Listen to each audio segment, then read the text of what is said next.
Winter wheat looks amazing once you get out of the hedgerows, or the endrows, headlands, hedgerows, headlands, endrows. They're hedgerows. Not really. Hi, I'm Tony Fast's daughter. I'm Tony Fast's daughter. I'm Tony Fast's daughter.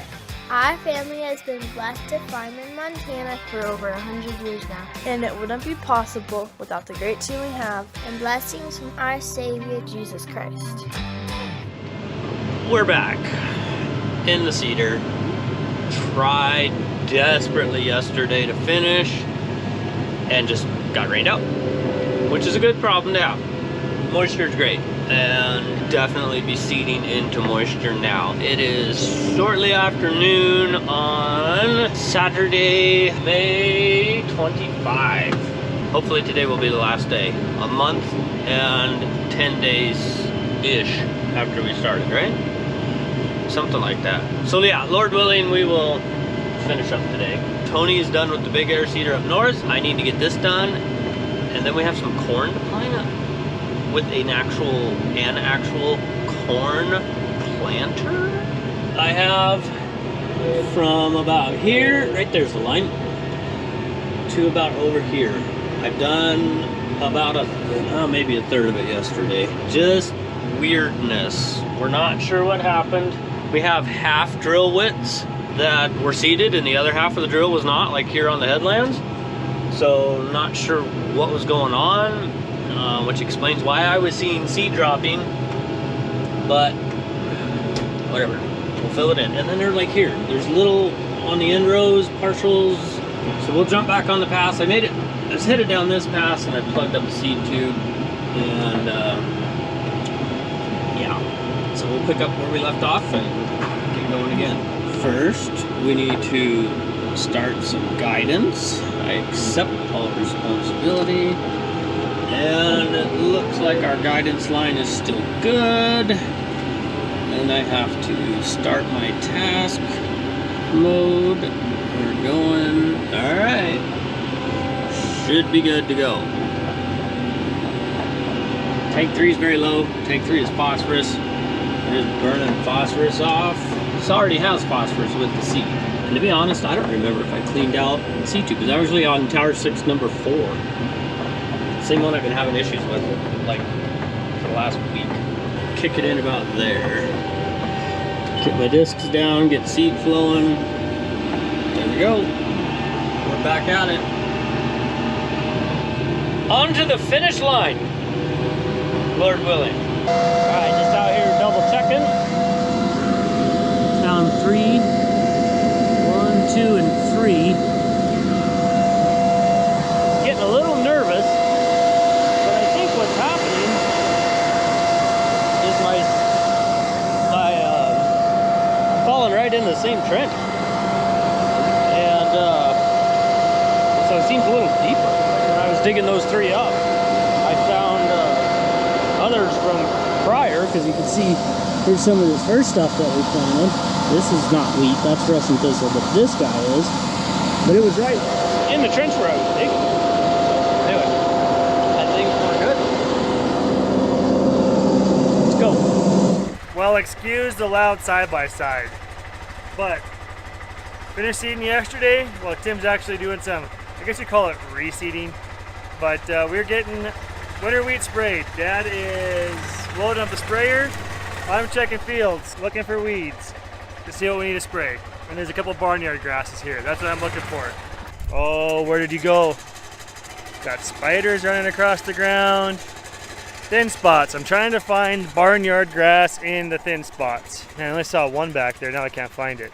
So this would be a spot where water might have laid. I don't know, maybe not. That's my guess. Is it maybe had some water sitting on it. The spring got thin, but you look everywhere else here, it's really filled in. So this was spread a month ago with fertilizer. Maybe it wasn't even quite that long ago, 3 weeks ago. But lots of buckwheat. This is wild buckwheat. Thought we're gonna go after any of these broadleaves. There's looks like maybe French weed. Saw some lamb's quarter and what else have I seen? Kochia. But I don't see any grasses out here, which used to be a big issue. Wild oats, this would all be just plumb full of wild oats. in years past. But with all the new chemicals we've got, the new chemistry they've created, been able to get rid of a lot of that kind of stuff, so that's good. Barnyard grass is another one of those that we can control now. Darnel, Persian Darnel, lots of that kind of stuff. So I'm gonna run around, see what I can find. Dad's already mixed up. We got gonna be spraying Carnivore, which is a Winfield product, and Copper, which is a micronutrient, obviously. Panaflex. It's a SU affinity look like, but it's a little harder on a little higher rate on Express. So that'll get the hawksbeard. Also work on the buckwheat. All that kind of stuff. So yeah, let's go look at fields. Oh yeah, this is Bobcat winter wheat variety, Montana State University variety. Not as winter hardy as I would like. Definitely a little thinner over the hilltops and the cart tracks where there wasn't enough snow cover. But really it looks good everywhere else. Now even though these spots look thin, like this is a bare spot obviously, but thinner spots here, winter wheat's amazing. Like it will get really fill in, really stool out. One or two plants will fill in, you know, the same area, put out the same amount of heads on as maybe 4 or 5 in a thick spot in spring wheat. So yeah, it's not a perfect stand, but boy, you get out of these cart tracks. The problem with the cart tracks is all the stubble got knocked down. Like out here, the winter wheat's getting taller than the canola stubble. The canola stubble held the snow. It's looking pretty good. Found barnyard grass. Little red. You see that? Red right where it comes out of the ground, or a maroonish brown color. So, pretty bad in the sloughs. That's usually where it's at. Really likes lots of moisture. So, this field, I was just over there by the building, checking that field. New field here. This one's gonna be getting some axial for that. Here comes the sprayer. This is one of the field edges we reseeded with spring wheat. It's already ready to be sprayed too. So we got 1,700 acres of winter wheat to spray now, and probably about 1,200 acres of spring wheat that's ready to go. I'll show you guys the sprayer, then I'll better go grab the spray trailer and bring the dash out here so you can fill them up again.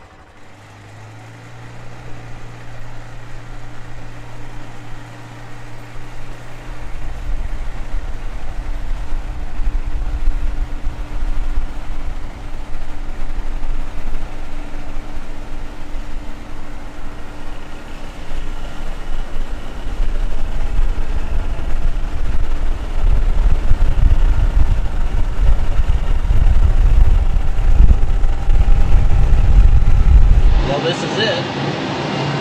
There's good standing here. Iffy, none, and my last pass.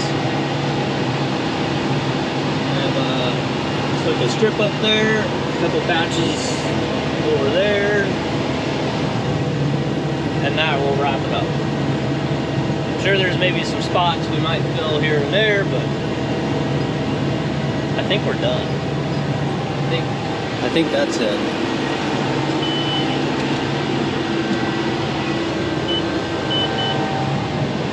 I think we'll call it. Finish these strips.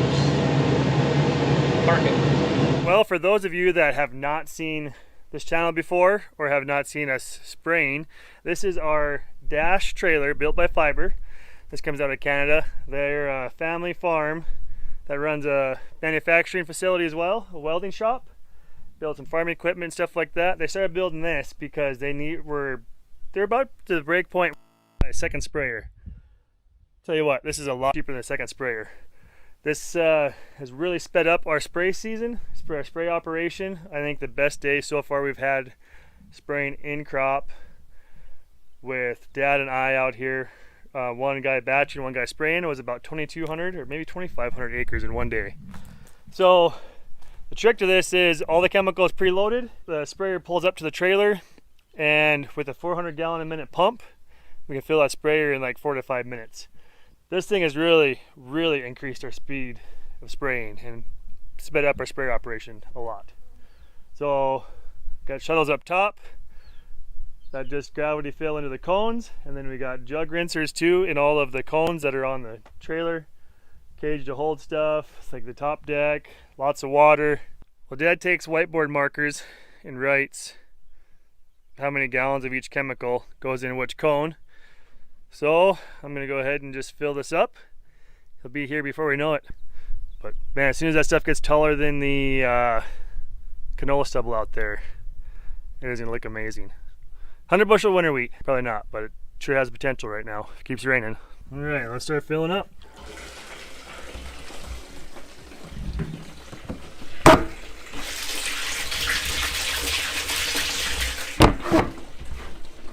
And this we need 12.5 gallons of, the way it looks.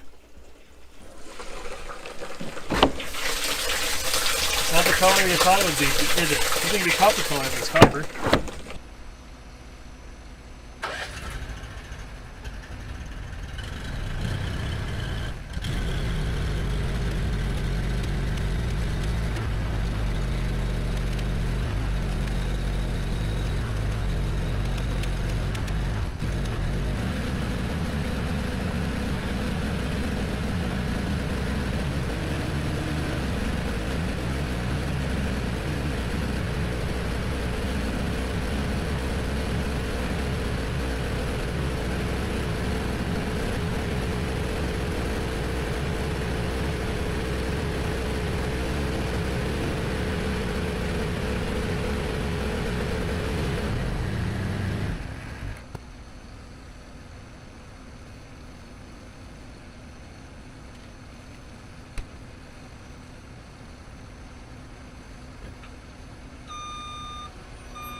Seven minutes. Not bad.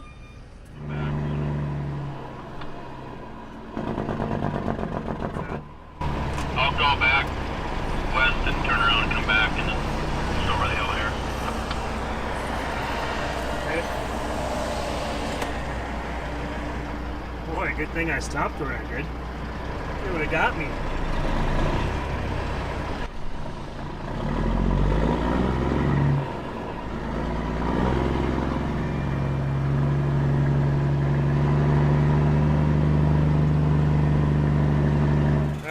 So we just start pulling levers. So when we pull this lever, it opens a valve at the bottom of the cone and also adds a rinse to the top.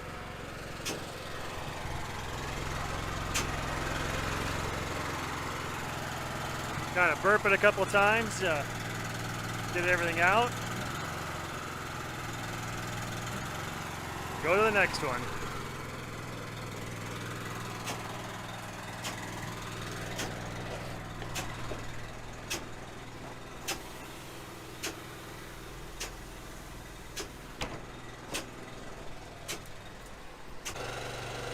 Once all the cones are empty, we send it.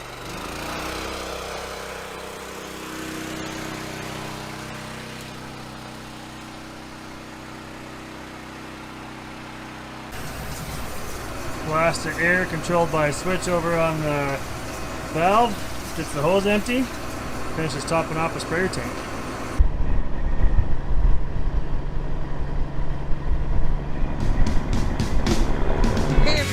Thanks for watching. Don't forget, farm hard, pray harder. See you next video.